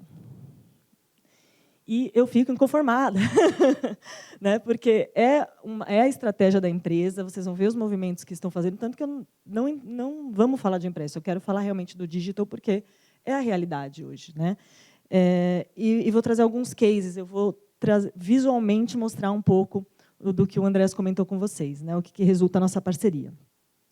Então, aqui são 147 anos, igual o Andrés falou, aqui é um pouco do perfil do público do Estadão, né? É o nosso Media Kit, né? Uma página do nosso Media Kit. 55% homem, 45% mulheres, 60% classe AB, e aqui as faixas etárias, né? Eu já coloquei aqui a geração, porque é interessante a gente ver a geração que consome, porque a Y já está bem para trás. A Y sou eu já, né? Então, a gente já tem novas gerações ainda que a gente precisa começar a falar que existe para essas gerações, né? E aqui eu digo para vocês, é esse o perfil do Estadão? A gente consegue trabalhar só com essa estratégia? Não, essa é a visão macro, né? Mas, dependendo da editoria que eu entro, do projeto que eu entro, quando eu entro numa editoria de economia, a minha classe AB vira 85%. Aumenta a minha proporção de mais 35 anos. Quando eu vou para uma editoria que chama Paladar, né, que é de receitas, de comida, eu predomino 75% da minha audiência mulher, com pessoas mais jovens, predominante entre Z e Y aqui, entre essas duas faixas. Então, o que eu quero dizer? Eu tenho públicos diferentes que têm que ser comunicados de maneira diferente e dá para trabalhar com as estratégias diferentes de publicidade nesses públicos, formatos, linguagem. E o Estadão está descobrindo isso também, né? O Paladar precisa falar de uma maneira tão formal quanto eu preciso falar em economia? Não, não precisa. Eu sou da parte de publicidade, né? E um dos pilares é assinatura de receita. A primeira coisa que eu cheguei, eu falei assim, esse paywall aí, né? Que você vai tentar ler o Estadão, você entra e tem um paywall para captar assinante. Falei, vamos trabalhar isso junto, porque quando você abre o paywall, você expõe publicidade, a exposição de publicidade gera receita, né? Gera mais engajamento. E o Estadão está revendo toda essa jornada, porque antigamente era uma briga muito grande nessa parte dos responsáveis de assinatura versus publicidade, né? A publicidade era vista como um monstro. Mas a publicidade hoje pode ser tão criativa, né? O marketing pode ser tão criativo em publisher, então tem várias soluções e a gente tem trabalhado essa visão mais aberta e tem gerado bons resultados.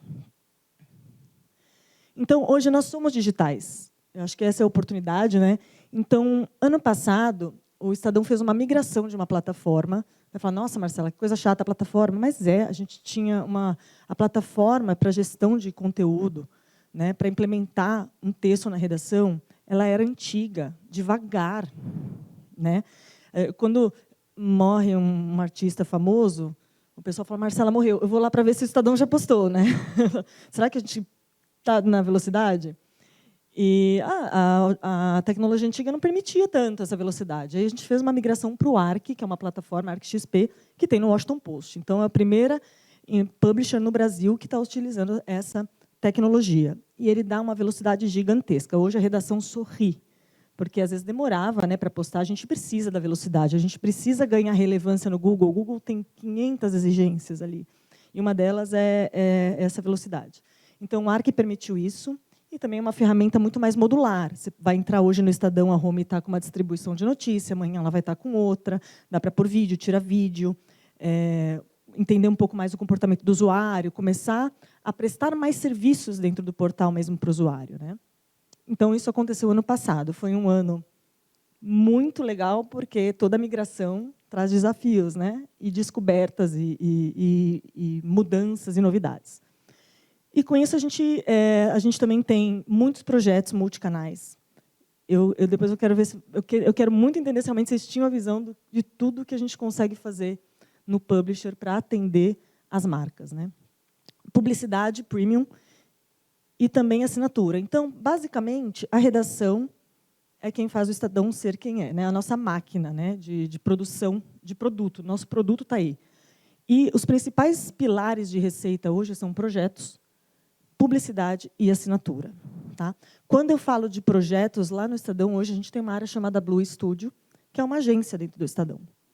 Então, vai até o cliente, pega o briefing, e a gente trabalha projetos customizados, multicanal. Né? Então, a gente tem, hoje, temos customização, criatividade, inovação e a credibilidade do Estadão, que é muito forte. Né? E como vincular a credibilidade ao digital também, né? Porque as pessoas olham e falam, não, é o jornal o Estadão? Não, é o Estadão o site. E o cenário hoje, né? Quando a gente olha para o cenário, a gente tem grandes mudanças na maneira de consumir conteúdo. Né? Olha os primórdios, vou ler um jornal, você põe um café na mesa, abria, ficava lá meia hora. leituras intensas, né, com muita informação, e era um momento de atenção mesmo. Hoje, você consome títulos em 3 devices diferentes ao mesmo tempo, absorve o que bem entende, né, para você naquele momento, discute de maneira superficiais conteúdos, pega fake news. Quem nunca teve um tio, uma tia que mandou no grupo: gente, vocês viram que você vai ganhar uma geladeira Heineken se você não sei o quê? Se ela, pelo amor de Deus, a URL não é nem da Heineken, né? Então, muita fake news, muita informação superficial, né? A realidade digital extremamente competitiva. Eu sou um publisher de 147 anos, entra um novo blog, né, trazendo pautas dinâmicas, colocando de maneira diferente na comunicação, pode roubar minha audiência de um dia para a noite, pode ganhar mais relevância numa receita do que eu tenho no paladar, né? E o resultado e a estratégia são baseados em dados hoje, né? Então, Marcela, para tudo. Eu falei assim, hoje não existe nem vendedor, você tem que ser analista. Né? Você é repórter, você tem que ser analista. Você vai escrever uma matéria, você tem que ser analista. Porque hoje você não escreve uma matéria porque você acha legal falar daquilo. Você escreve uma matéria porque você está olhando que, se você falar hoje da Xuxa, você vai ganhar audiência, vai trazer pessoas para conhecer o seu produto. Você tem que escrever sobre tendências. Então, antes, reuniões de pauta, que talvez passasse a manhã inteira sendo discutida qual o assunto que eu vou escrever para amanhã estar lá no jornal, né? Hoje, a reunião de pauta, assim, abre aí os dados. Qual é a tendência de busca hoje? Essa. Precisamos falar disso. E o desafio vem, vamos falar das tendências e vamos manter a credibilidade, né, do conteúdo do Estadão, trazer a parte de economia, de política, que são realmente as editorias core business do Estadão, né, que são as pessoas assinam por essa editoria, que são mais aprofundadas e precisam acessar essas notícias com credibilidade. E aí o nosso desafio, né, maximizar receita, a desafio eterna da nossa. A gente nasceu, já era. Você vai conversar com as empresas, a gente precisa maximizar a receita, precisa crescer a empresa, né, se aproximar dos clientes, gerar resultado consistente e mensurável, né? A forma mudou. E aqui eu vou passar mais rapidamente, vocês são do marketing, vocês devem também ter essa visão, mas eu falo, como que a gente faz isso? Não dá para pensar em nenhuma estratégia hoje em dia, na vida, seja vida pessoal, seja vida profissional, se você não entender o comportamento de quem você quer falar. Quem é o consumidor 5.0? Somos nós, sou eu. Eu posso usar meu caso para pensar como que eu consumo, como que eu respeito uma marca, né? Como que eu vou me envolver com essa marca, o que eu queria que essa marca fizesse por mim. Então, quando a gente fala no 5.0, o maior desafio das marcas hoje é proporcionar experiência fluida de alto nível, né, em toda a jornada de compra. E a jornada de compra está cada vez mais complexa. Ela não é uma linha, né? Ela vai e volta e faz diversos caminhos, e para cada um é diferente. E interação na hora certa, no lugar certo, com a linguagem correta, né? Então, é cada vez mais único. E aí, o mercado anunciante, lá no Estadão nós temos o mercado leitor, que é o responsável pela parte da estratégia do Estadão. O TI do Estadão é apartado, a gente tem a parte de assinatura lá no Estadão. O mercado anunciante é a diretoria executiva, né, onde fica nosso CCO, responsável por toda a receita publicitária do grupo. Então, aqui entram os projetos patrocinados, hubs e todos os produtos que a gente consegue trabalhar com o Estadão. Tá? Então, no mercado anunciante, nós temos projetos, eventos, publicações, né? Então, a gente cria muitos hubs de conteúdo, vocês vão ver uns exemplos para frente. Branded content, muitas marcas contratam branded content lá conosco para estar no Estadão, né? A gente faz a matéria para eles, expõe a marca deles lá. E display, que é a parte realmente da publicidade, ali, o display dos anunciantes que compram nossos espaços publicitários, né? Eu, particularmente, quando entrei no Estadão, faz 3 anos, eu vim com o foco na mídia programática, na parte de display, mas a gente acaba tendo esse envolvimento com os outros produtos, e hoje a área que eu atuo, por isso que eu não chamo mais de mídia display, é publicidade digital, eu tenho a área de performance, de TI e de BI abaixo de mim, que não são as mesmas pessoas do Estadão. Por quê? O time de um projeto publicitário é muito diferente do time de uma redação. Então, eu tenho um cliente que eu preciso subir uma landing page amanhã para captar um lead, né, com um conteúdo específico, e está no meio da eleição. O que o Estadão vai falar para mim? Não vou trabalhar nisso agora. Então, acaba que a gente tem um núcleo focado para esses projetos publicitários. Tá? Aqui é só para bater um olho. Essa é a jornada. Esses são os produtos que o Estadão hoje atende. Então, eu fiz mais ou menos só uma imagem que fala assim, dentro daquelas básicas que a gente já conhece no dia a dia, né? Conhecimento, consideração, decisão, retenção e fidelização. O que dá para ser usado de todos os produtos que o Estadão trabalha hoje? Será que vocês tinham a visão de que o Estadão trabalhava com todo esse portfólio, com toda essa estratégia, que eu, como publisher, eu consigo estar no momento do conhecimento, eu consigo estar na fidelização, eu consigo converter um lead, eu consigo gerar negócio para o cliente e mensurar isso, né? E quando a gente fala, principalmente de conteúdo, o que é interessante, quando eu falo assim, eu estou trabalhando branded content, ou um hub de conteúdo, ou um portal de conteúdo, ele é importante desde o conhecimento até a fidelização. Eu consigo trabalhar essa estratégia para qualquer um desses pilares. Eu quero que alguém conheça a minha marca. Eu vou fazer um branded content, vou contar uma história da marca, vou contar um pouco sobre o meu produto. Né? Então, como que eu começo a fazer as pessoas conhecerem minha marca e minha marca ser credível? Poxa, eu tenho uma matéria no Estadão falando da minha empresa. Né? E a fidelização. Né? Se você já é um consumidor, vamos criar um conteúdo falando das novidades, vamos te dar um desconto, acessa aqui. Então, você consegue trabalhar todos esses pilares. Converter, colocar formulário. E isso que é interessante. Então, quando a gente fala de conteúdo, a gente está em toda a jornada. E aí, eu já vou trazer os cases de uma maneira mais visual para vocês. A parceria nossa com a Pixis, basicamente, tem esse formato nos projetos. Né? A gente tem lá a produção editorial, que é uma equipe Estadão. Então, é uma redação contratada pelo mercado anunciante. Não é gerenciada pelo time da redação. Né? Não é liderada pelo time da redação. Ela tem o crivo editorial, ela é vista pelo time da redação, segue-se uma governança, mas ela tem a estrutura alocada dentro dessa parte de publicidade, que é o mercado anunciante, porque foi daí que ela foi criada. Né? Então, essa produção editorial gera uma audiência. Essa audiência ela tem um time de estratégia olhando para ela, um BI, SEO, e o SEO não é só, eu preciso mexer no conteúdo. Não, é o SEO técnico. Eu tenho problemas no site, dependendo do que meu site tiver de problema, o Google não me vê e acabou a minha audiência orgânica. Vou ter que pagar por essa audiência. É ruim. Né?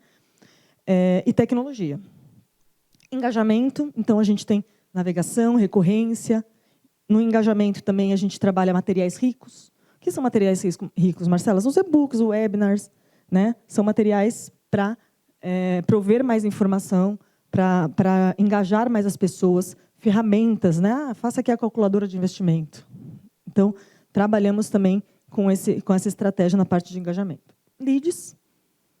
E aí a gente faz, além de gerar o lead, a gente nutre esses leads, capta esses leads, qualifica esses leads. Nós temos uma operação de SDR junto com a Pixis. Então, o cliente contrata tudo conosco, até a qualificação do lead. Alguém que liga lá, confirma se o lead é quente ou não é quente, para a gente transferir para o cliente o lead já aquecido. E vendas. Que o cliente precisa ficar feliz, precisa vender, né, para ver o resultado. Que, no fim das contas, às vezes o cliente fala assim, Marcelo, eu só quero awareness na estratégia. Aí chega no final, né, mas eu não vendi nada. Eu falei, então tá bom.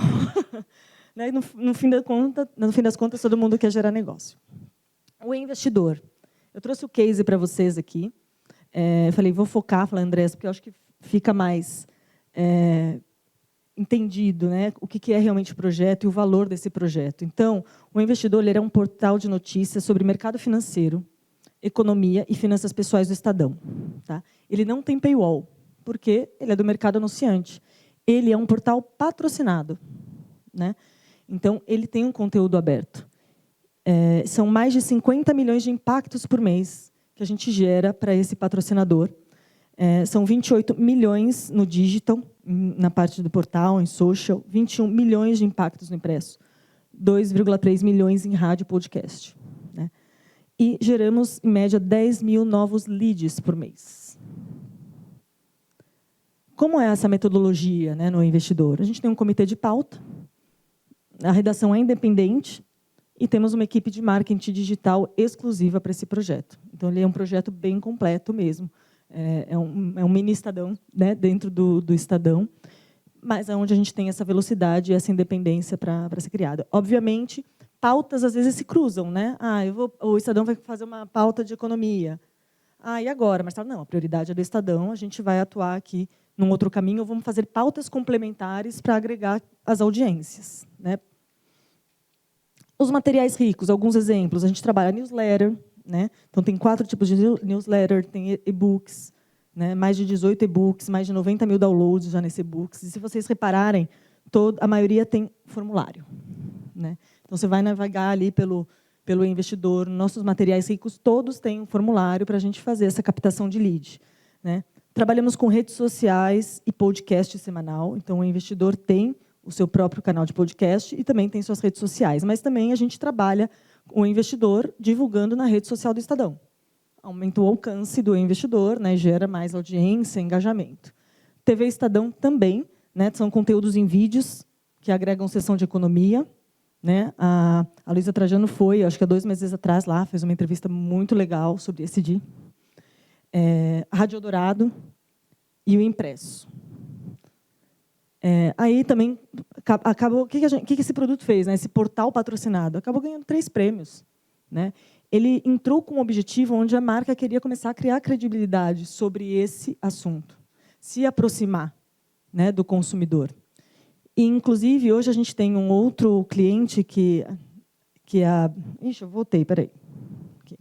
Que é a B3, também, que é do investimento, mas a B3 ela não tem a operação toda conosco. O que a gente tem com a B3 é a produção de conteúdo, que também fica abaixo aqui do mercado anunciante, né? Mas, obviamente, a gente também, a parte de mídia, de audiência paga, eles contratam com a gente faz a estratégia para eles.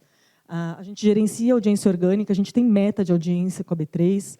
A B3 acaba utilizando os espaços de publicidade, faz parte do projeto da B3, né? Fala assim, beleza, eu quero o conteúdo de vocês, mas eu também quero lugar no inventário para começar a ganhar credibilidade. Porque qual que era o objetivo da B3? A B3 ela não fala com pessoa física, né? Não falava. Agora, ela falou, vou criar um portal, né, que chama Bora Investir, que eu quero me aproximar de pessoas físicas e de jovens que estão querendo entrar nesse mundo de investimento. Então, esse é o objetivo do portal deles, o conteúdo é todo produzido pelo Estadão. E aí, alguns exemplos também, por exemplo, o hub de conteúdo com conversão. Pegamos o Paladar, fizemos um projeto de Dia das Mães, o iFood patrocinou, né, que é essa parte aqui. Então, a pessoa falava assim, beleza, no Dia das Mães eu quero pedir no restaurante. Ela ia para pedir no restaurante, já ia para a página do iFood com a lista dos restaurantes que estavam divulgados ou selecionados aí pelo Paladar, né? Então, você vê, para mães veganas, para mães modernas. Então, a gente começa realmente a segmentar cada vez mais os conteúdos para esses patrocinadores, para essas marcas, né? Aqui tem alguns projetos editoriais, né? Sempre o Estadão Blue Studio envolvido. O Estadão Blue Studio é a área de criação e planejamento desses projetos, né? Aí alguns posts da mídia social deles. Então, vocês vão ver que nós temos summits, que são eventos, né? A gente fala aí de agronegócio, mobilidade, o B3, né? Bora Investir, 99Pay. Temas de saúde patrocinados por AstraZeneca, né? Do guia do MBA, a FIA está aqui também, participando aí desses conteúdos, desses guias. Ambipar. Temos também ali o projeto do Paladar, que foi muito legal com History. Então, é um mundo. Quando eu entrei no Estadão, eu falei assim, como assim? A gente tem muita coisa, a gente pode vender tudo. Porque tudo para a sua marca, o conteúdo vai ser importante para credibilizar e agora para captar, para gerar negócio. E aí, além disso, existe um beabá, né, do publisher, que é a mídia display, que é o inventário, o consumo desse inventário, né? Então, hoje, a gente tem os espaços de publicidade no Estadão. Existem formatos que são padrões do mercado, que chamam IAB, que se fala assim, aquele formato quadradinho, aquele retângulozinho. E o que tentamos fazer lá, junto com o time, é trazer novidades. Eu gostaria muito que o mercado visse o Estadão como os formatos de publicidade diferentes. fora da caixa. Porque a gente sabe que, querendo ou não, tem marcas que, quando uma propaganda é bem feita, um anúncio é legal, é diferente, ele não vira um ponto de incômodo, ele vira um ponto de curiosidade. E pode ter até sua autodivulgação ali, né? Enfim. E aí, eu só trazer alguns exemplos, não trouxe os básicos, mas esse foi um formato, foi aprovado mais ou menos há 1 ano e meio atrás, a gente chama de Skin Premium, ele envelopa, dependendo do tamanho da tela, ele envelopa, mas traz esse formato. Isso aqui, gente, eu acho que está aprovado há mais ou menos 1 ano e meio, 2 anos. Foi uma véspera de carnaval, eu era recém-chegado no Estadão. A única coisa que a gente escutava de publicidade era não. Eu lembro que era perto do meu aniversário, meados de fevereiro, assim. E eu era nova, e eu falei, meu Deus, deixa eu... Só que a gente conseguiu já uma marca que falou, eu compro. Eu falei, eu tenho o budget, eu tenho aqui a receita, a gente precisa fazer. Era uma véspera de carnaval, eu lembro que tinha gente de pijama para aprovar, e eu convencer de trazer esse formato. E hoje esse formato, inclusive essa semana teve, vai ter agora, graças a Deus, foi um formato muito bem visto, e que ajudou esse tipo de formato, enquanto o Estadão teve um ano que ele caiu 27% na audiência, a gente cresceu 30% na receita de publicidade. Porque trouxe formatos diferentes, e aí também motiva o time comercial a vender, a oferecer, né? Você traz esse speech. Esse aqui foi criado esse ano, ainda não utilizamos, mas eu estou adorando, porque o Estadão agora, a relação, né, do time, das estratégias digitais do Estadão com o mercado anunciante, com publicidade, está muito rico. Estão todos olhando para o mesmo caminho. Então, aprovações de formatos estão sendo muito mais tranquilos. Então, a gente acorda, teve uma ideia, vamos tentar fazer? Vamos. Aqui é o blackout. A gente falou, vamos fazer para Black Friday, né? Colocamos no nosso... A gente apaga o site. Aí eu falei, vamos vender para mobilidade, né? Eu sempre ponho automotivo no meio. Isso aqui a gente criou, não ocorreu, mas está no nosso portfólio. A gente ainda está tentando trazer. E esse coelhinho também... Eu falei assim, pessoal, eu quero um carrinho no meio do Estadão, para lá e para cá, para lá e para cá, para lá e para cá. Mas, sei lá, que carrinho? Aí, como o projeto Paladar, ele está abaixo do time de mercado anunciante, porque ele tem um apelo comercial muito forte, né? A gente tem testes no Paladar de requeijão, de cerveja. As marcas adoram. A gente fez um teste de pizzaria. A gente foi na pizzaria, meu chefe foi na pizzaria no fim de semana que o teste saiu, estava lotado. O cara falou, olha, saiu a nossa matéria. Ele não sabia que era do Estadão. Saiu a nossa matéria lá na mídia, a gente está lotado. E eles estavam com o iFood desligado porque não estavam dando conta. Porque o Paladar tem credibilidade. As pessoas leem para saber a opinião. E aí eu falei, bom, vamos testar no Paladar, já que a gente tinha mais liberdade. Eu coloquei esse coelhinho aí pulando na Páscoa. Você clicava, ele ia para o hub de Páscoa, que eram os testes dos ovos de Páscoa, né? E, para vocês terem uma ideia, até coloquei ali o CTR de 6%. Geralmente, um display ele tem uma conversão em clique versus impressões de 0,20. Esse coelhinho teve 6, porque é elemento surpresa, né? Então, ele existe, carrinhos, aviãozinhos. Eu falei, vamos colocar no portfólio, deixa o cliente, a agência olhar isso e tentar trazer a criatividade, a gente tenta adaptar e aprovar. Ó, dei até um zoom no coelhinho. E ele dava uma piscadela ainda. Ele passava na tela e dava uma piscadinha. Enfim, tentei passar, não sei se foi muito objetivo. É muito difícil, quando você gosta do que você faz, falar pouco, mostrar pouco. Mas eu tentei passar aqui um overview e abrir para perguntas, né, para ver se vocês têm alguma dúvida. Agradecer a atenção aí de vocês. Olá, boa noite. Eu sou Lúcio, sou o professor convidado da casa e tenho passagens por todos os lados da mesa, né? Fui de marca da Sony, fui publisher também com a Fast Company e agora estou numa EdTech. Então, para mim foi super rico ouvir essa apresentação. Já trabalhei bastante com o Estadão também no passado, então fico feliz né, dessa empresa tão importante continuar sendo relevante. A minha pergunta é sobre a sua relação com as Big Techs. Né? Uma das grandes questões hoje, isso está sendo investigado por agências em diversos países, né? E essas Big Techs que atuam como agregadores de conteúdo, elas estão sendo pressionadas a ajudar o jornalismo de qualidade a continuar existindo, né? E tem a ver com aquilo que você comentou no começo, de fake news, etc. Só continuando, a questão é sobre a relação do publisher, do Estadão, no caso, com as big techs, e se o apoio das agências governamentais ela vai ajudar, ou deveria ajudar, para manter, né, a produção de conteúdo confiável em combate às fake news e, obviamente, pagando, né, essa criação de conteúdo que hoje é, inclusive, muito custosa, né? Você mostrou ali webinar, produção multimídia, etc., para diversas telas. Eu sei que isso é muito custoso. Então, queria saber como você vê isso. Legal. Eu acho que, antes de mais nada, você até comentou, né, do Instant Articles Facebook. Era uma estratégia também muito utilizada, mas a gente conversando com o pessoal do Meta agora, Instant Articles já não é mais o foco deles, então eles não têm nem mais suporte para o Instant Articles, essa é a verdade. Então, o que o Instant Articles fazia? Ele era um site de uma maneira prática, ele tornava o seu site 10 vezes mais rápido para abrir, para leitura. Aí ele colocava as publicidades dele lá e ele gerava receita, e essa receita ele pagava para nós, né? É o que eu faço, essa gestão de parceiros, né? Que hoje a gente tem bastante na rede programática aí. E hoje o Facebook ele está muito investindo em vídeo, né?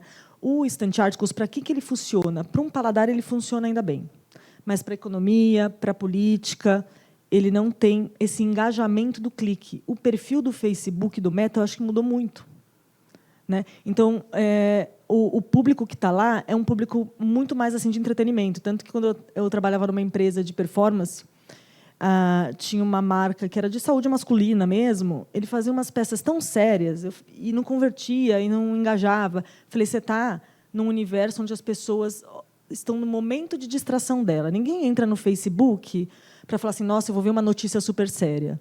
Você entra no Facebook, vai ver um monte de notícias superficiais, coisas inventadas, fake news que foram já descobertas e viraram piadas, memes. Então, é um outro tipo de comportamento. Segundo o Meta, eles falaram, olha, economia política, a gente não tem nem mais suporte para o Instant Articles agora. Quem quiser fazer, pode fazer. E, realmente, a demanda cresceu, caiu bastante, né? Em questão de receita também. A gente vê pela receita que a gente recebia, né? Paralelo a isso, a gente tem contatos, por exemplo, Google, né? Projetos com Google. O Google é mais estruturado nessa parte de atendimento e fazer parcerias mesmo. E o Google tem o seu canal, né, News. O Google vai ser uma das empresas, na verdade, que está tentando trazer essa aproximação, porque está todo mundo no Google. Então, o Google tem essa preocupação hoje porque eu posso hoje fazer um site com fake news, trabalhar bem o SEO dessas fake news por um tempo, ser ranqueada e começar a ser consumida.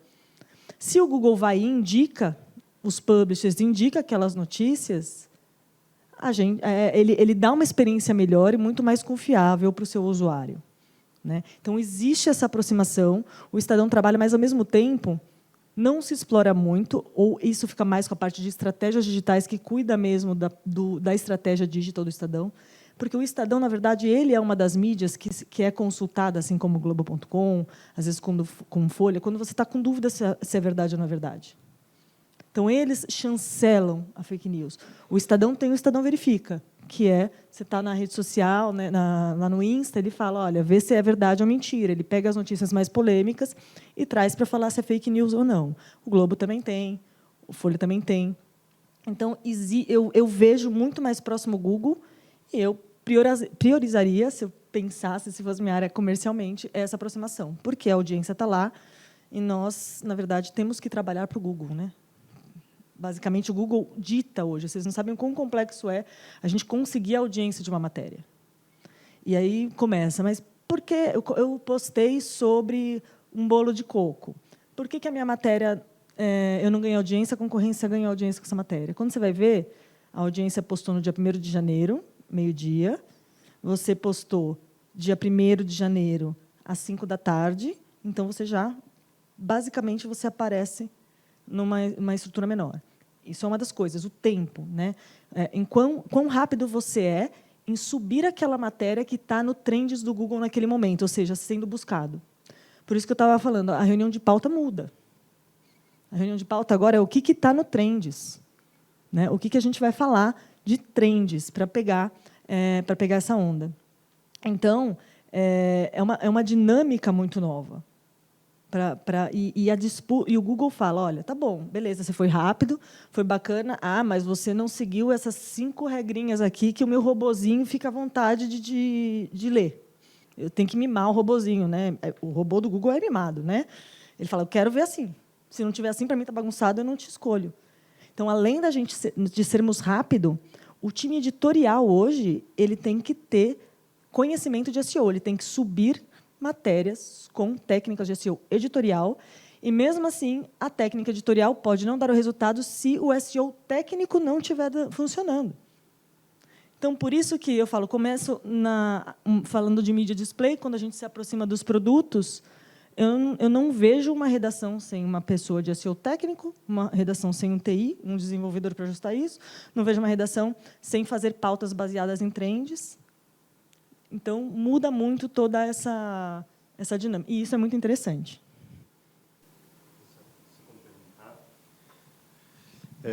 Eu queria... concordo com tudo que a Marcela falou. E eu queria te agradecer pela pergunta. Você trouxe aqui... Eu falei que a Pixis estava, esse ano, virando mais orientada a publishers. Isso nasceu... Você mencionou a tua passagem pela Fast Company. Isso nasceu de uma constatação num evento da Fast Company, no ano passado, logo antes da eleição. Eu tinha sido convidado para participar de um evento junto com o pessoal do Sleeping Giants. Né? E, no momento, alguém fez uma pergunta, uma jornalista fez uma pergunta, falou, como que a gente... Fui convidado por um livro que escrevi, Cyberpopulismo, aproveito para fazer o comercial aqui, comprem, está na Amazon, em que falo justamente de como o mundo digital afetou e afeta e vai afetar a qualidade da democracia, os riscos, as ameaças à democracia. Né? E esta jornalista, que era ex-Folha, se não me engano, perguntou como que a gente faz para preservar o jornalismo de qualidade.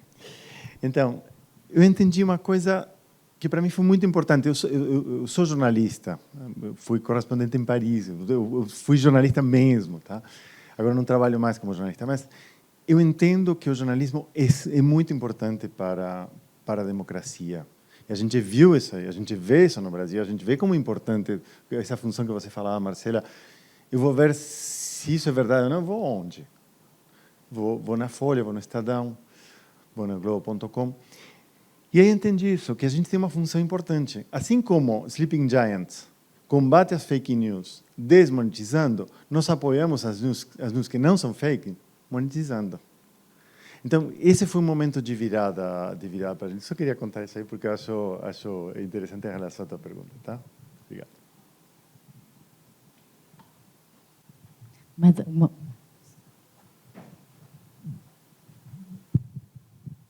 Bom, Marcela, primeiramente, parabéns por tudo que você está construindo no Estadão, tá? E uma pergunta que eu queria fazer é a seguinte: como que as empresas fazem para chegar até vocês? Assim, e aí assim, grandes empresas como iFood, enfim, a gente já sabe como que funciona. Mas quando a gente fala em, sei lá, média e pequena empresa, como que elas fazem para passar por esse processo aí, todo que você falou de cuidar de todos os pontos aí, capturar lead, etc. O Estadão, tradicionalmente, né, no passado, tinha filas ali, né, para se anunciar, né? E hoje em dia nós temos o time comercial, fica abaixo da diretoria. Temos 3 diretorias comerciais, né, que fica abaixo ali junto no mercado anunciante. Eles são os captadores. Hoje, basicamente, 60%, 70% das negociações elas vêm via agência, né? Então há uma estratégia de relacionamento e aproximação com as agências, né? E algumas diretamente com grandes marcas. O pequeno e o médio, ele é um projeto que também está em andamento. A gente tem hoje o Estadão Blue Studio Express. Nós temos o Estadão Blue Studio. O Blue Studio Express ele é uma plataforma self-service. O pequeno e médio ele pode entrar lá e comprar um branded content comprar uma divulgação, está ali o espacinho dele, a marca lá no site do Estadão, né? O native dele, né? Que é a peçazinha, falando, olha, leia aqui sobre... Está ali. Mas o mercado ainda não nos enxerga, meu ponto de vista, né? Que é onde a gente tem os desafios, onde a gente vem trabalhando, ainda não enxerga o Estadão como digital e também não tem tanto foco no PME.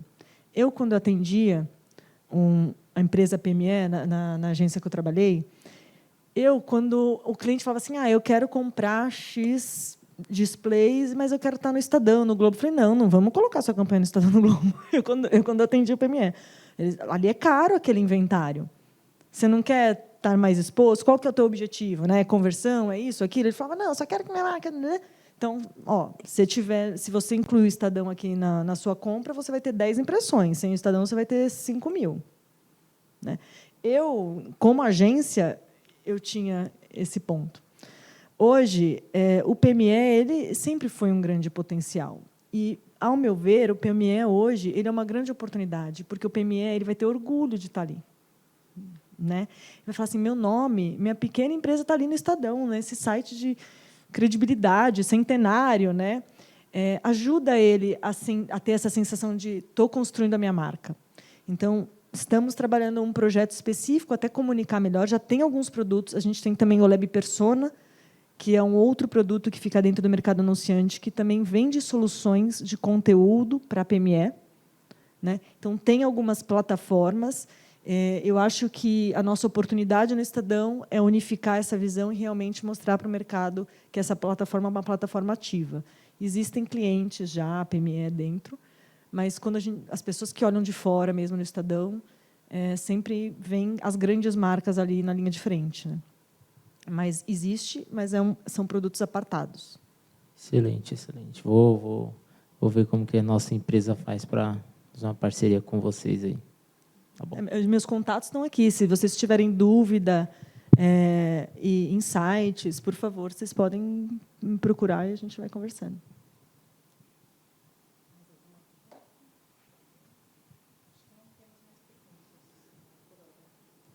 Tá ótimo, pessoal.